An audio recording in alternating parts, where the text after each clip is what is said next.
Hai, nama saya Rossi, saya seorang business leader dan selamat datang di Be Different episode yang baru, di mana di sini saya membagikan hal berbeda apa saja yang saya lakukan selama memimpin sebuah perusahaan. Oke, hari ini saya mau bercerita tentang kesalahan sales. Nah, kenapa gini? Jadi bulan ini, Januari ini, tepatnya tengah bulan kemarin, saya baru merekrut satu orang sales yang baru. Dan backgroundnya si sales ini sudah punya pengalaman sebelumnya cukup lama, karena dia usianya sudah 30 tahun lebih, sehingga pengalamannya dia di dunia kerja terutama untuk sales dan marketing sudah ada. Nah, hal yang mau saya ceritakan hari ini adalah biasanya orang-orang yang sudah mempunyai pengalaman sales, mereka seringkali melakukan kesalahan-kesalahan yang seharusnya itu tidak boleh dilakukan kepala sales. Dan hari ini saya akan bagikan tentang 3 hal yang seharusnya tidak diterapkan saat penjualan, saat prospek customer, karena ketika kita menerapkan 3 hal ini, biasanya presentasi closingnya jadi semakin kecil. Ya, makanya kalau seperti itu ada istilahnya gini, rasio. Ketemu 10, closing 1.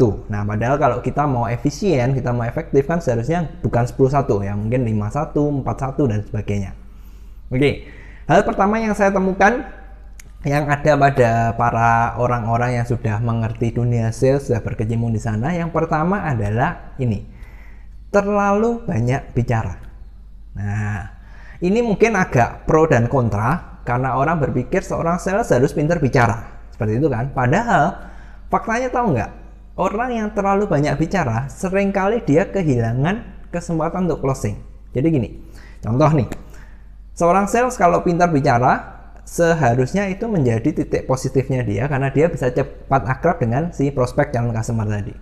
Masalahnya ketika dia tidak tahu kapan harus stop, kapan harus mendengarkan, dia ngomong terus, akhirnya si customer merasa aku ini nggak didengerin, apa yang aku mau nggak dapet, kamu terus menyampaikan fitur dan benefit, ya akhirnya ya sudah, saya pikir dulu deh pak, kurang lebih seperti itu kan. Nah, hal yang seharusnya kita lakukan gimana? Oke, kita mungkin tipe orang yang ekstrovert, kita tipe orang yang senang bicara, itu memang bawaan lahir, dan saya sarankan jangan jangan dibenci, jangan dirubah, ya itu bakat Anda. Hal yang perlu kita lakukan adalah mengurangin. Jadi misalkan nih skala 1 sampai 7, Anda tipe orang yang senang bicaranya 7. Anda nggak perlu jadi tipe yang 2 atau 3 yang lebih banyak diam. Nah, Anda yang perlu dilakukan hanya mengurangi saja. Setidaknya Anda di 6 atau 5, itu akan jauh lebih baik. Kenapa? Gini. Kalau orang yang diam tadi, umumnya nih, mereka itu lebih pintar dalam menganalisa sehingga customer itu lebih nyaman. Apakah kalau gini berarti orang yang introvert, orang yang lebih diam itu lebih jago menjual? Enggak juga. Karena orang yang introvert, faktanya mereka terlalu banyak diam, mereka terlalu banyak mendengarkan, mereka terlalu banyak menganalisa, sehingga waktunya untuk closing, enggak di closing, lepas juga. Ya, idealnya adalah di tengah-tengah. Jadi kalau Anda tipe orang yang punya bakat memang pintar bicara, senang bicara, it's okay. Hal yang perlu Anda lakukan hanya satu, belajarlah untuk mendengarkan. Nah, problemnya mendengarkan ini susah. Kenapa gini? Saya sering ngetes orang gini, saya tanya, tahu nggak lawan kata dari berbicara apa? Umumnya orang-orang jawabnya apa? Mendengarkan. Dan saya selalu enggak salah. Lawan kata dari berbicara adalah nunggu giliran. Nah, coba pikirin baik-baik. Berapa banyak Anda ketika diam, lawan bicara Anda ngomong, berapa banyak Anda benar-benar mendengarkan? Mayoritas orang apa? Menunggu giliran. Ketika sono diem, wes aku ngomong lagi. Nah, ini yang salah. Karena gini, percakapan terjadi, itu kita berusaha untuk mengerti apa yang dibalik makna yang diucapkan. Contohnya gini, banyak orang berpikir mendengarkan itu tentang kata-kata, tentang kalimatnya. Padahal faktanya seharusnya yang dianalisa, yang diperhatikan, yang didengarkan adalah makna dibalik ucapan itu. Nah, contoh nih, paling klasik, kalau cewek, nah ngomongnya, yaudah terserah. Maknanya apa? Bingung kan? Bisa terserah yang oke, kamu yang putusin, atau terserahnya enggak. Dan ketika kita cuma menganalisa kata-katanya terserah, nah itu dia, jadinya susah. Nah, problemnya adalah orang ketika diam, selain dia nunggu giliran, dia berpikir apa yang mau disampaikan nanti ketika lawan bicaranya itu diam. Dan ketika kita berada di dua mode ini, mau yang nunggu giliran atau lagi mikir, kita tidak akan dapat apa sebenarnya makna dibalik yang disampaikan tadi. Dan ketika seperti itu, kembali kan, terlalu banyak bicara, customer tidak merasa dimengerti, ya akhirnya ketika kita berusaha untuk closing, ya dia malah mundur. Nah, itu kesalahan yang pertama, terlalu banyak bicara. Solusinya simple, Anda cukup melatih supaya Anda bisa mendengarkan lebih baik. Saya tidak bilang Anda harus berubah jadi pendengar yang seperti orang introvert, no.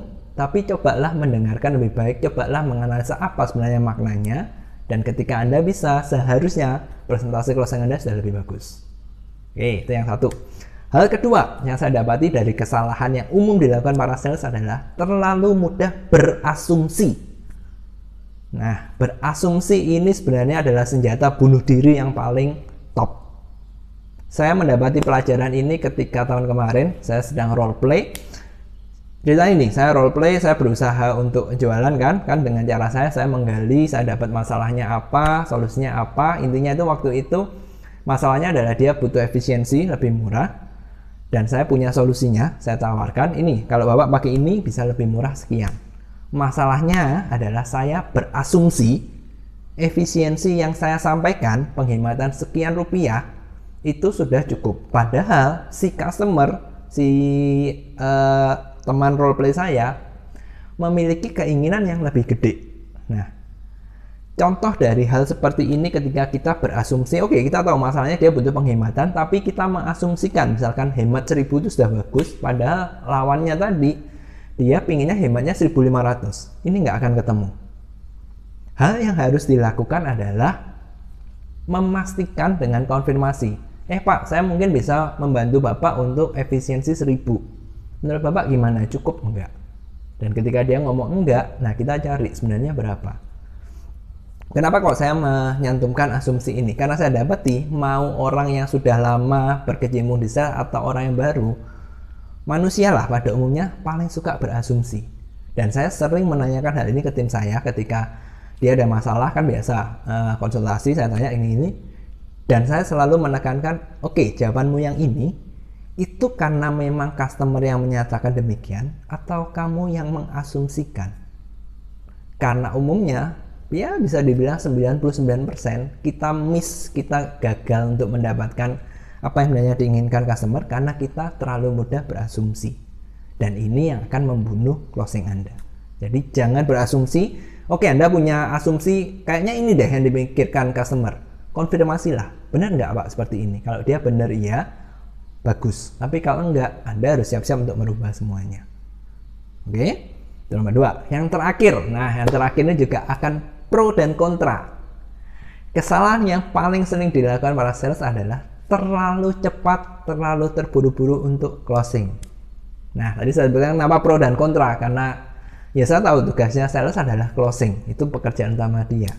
Tapi Anda harus ingat satu hal, secara psikologi, manusia itu suka belanja, tapi mereka tidak pernah mau untuk dijualin. Jadi ketika Anda terlalu buru-buru mau closing, mereka akan merasakannya dan mereka akan mundur. Saya tidak bisa menjelaskan hal ini karena apa ya? Terkadang ada hal yang susah dijelaskan tapi Anda tahu. Contohlah Anda gini, Anda coba pikirkan deh. Anda misalkan mau beli sebuah barang elektronik, Anda ke toko elektronik, Anda tentu tahu ketika Anda sampai Anda sudah tahu apa yang Anda inginkan. Mungkin hanya ada sedikit pertanyaan untuk memutuskan beli yang mana. Pernah nggak kejadian ketika Anda sudah sampai di toko elektronik, salesnya datang, entah SPG, SPP, saya nggak tahu, datang, dan dia terlalu banyak ngomong dan dia terlalu memaksa untuk Anda beli suatu produk. Meskipun produk itu sesuai dengan yang Anda inginkan, rata-rata respon Anda gimana? Kalau Anda seperti saya, biasanya ada dua. Yang satu, Anda jadi ragu, atau kedua, Anda tetap mau beli, tapi nggak mau beli dari dia. Jadi Anda mundur. Nah, contoh seperti ini ya, kembali saya nggak bisa menjelaskan detailnya, cuma kalau Anda pernah merasakan hal ini, itu yang saya maksud dari ketika kita terlalu sering berjualan, terlalu memaksakan jualan, biasanya orang akan mundur. Jadi gimana solusi yang tepat? Menurut saya, ketika si customer sudah nyaman, hal yang selanjutnya kita tawarkan adalah kita balikkan lagi. Contoh nih, elektronik deh tadi, sudah ketemu, senangnya ini, senangnya itu, kira-kira customer cocok ini. Hal yang seharusnya dilakukan untuk closing mungkin sesimpel ini. Jadi gimana Mbak menurut Bapak? Apakah menurut Bapak ini pilihan yang tepat?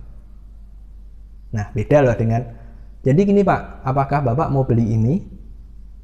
Kalimatnya berbeda, maknanya berbeda. Kalau dari yang saya tadi, jadi gimana Pak? Apakah menurut Bapak ini pilihan yang tepat? Ibaratnya itu saya memberikan pilihannya ke dia. Ini loh Pak, menurutmu piye?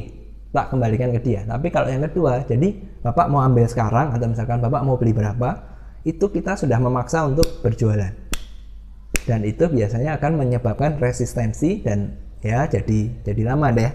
Memang sih ini nggak 100% pasti tepat, cuma biasanya bisa dibilang ya sekitar 50% terjadi seperti itu. Jadi kalau Anda mau closingnya lebih bagus presentasi, sebaiknya Anda berusaha untuk mengembalikan, buatlah seolah-olah mau beli ini memang idenya si customer, padahal Anda yang mengarahkan ke sana. Jadi ya jadilah cerdik lah seperti itu. Oke, hari ini sampai situ saja. Jadi ada 3 hal yang saya pelajari dari pengalaman meng-hire sales baru. Yang pertama, kesalahan yang paling sering disebutkan adalah yang dilakukan adalah terlalu banyak bicara. Anda harus tahu kapan saatnya Anda berhenti, kapan saatnya Anda berusaha mendengar dan mencari tahu apa yang dimaui si calon customer. Kesalahan kedua adalah jangan berasumsi. Ketika Anda berasumsi, biasanya itu bunuh diri. Anda akan menuju ke arah yang tidak tepat. Yang ketiga, usahakan jangan Anda berusaha untuk closing. Ingat, orang tidak suka dijualin walaupun mereka suka belanja. Jadilah cerdik, buatlah bagaimana seolah-olah keputusan untuk beli itu bukan karena Anda jualan, tapi karena itu dianya si customer yang kepingin untuk beli. Oke, sampai sini dulu video hari ini dan sampai jumpa di materi yang berikutnya.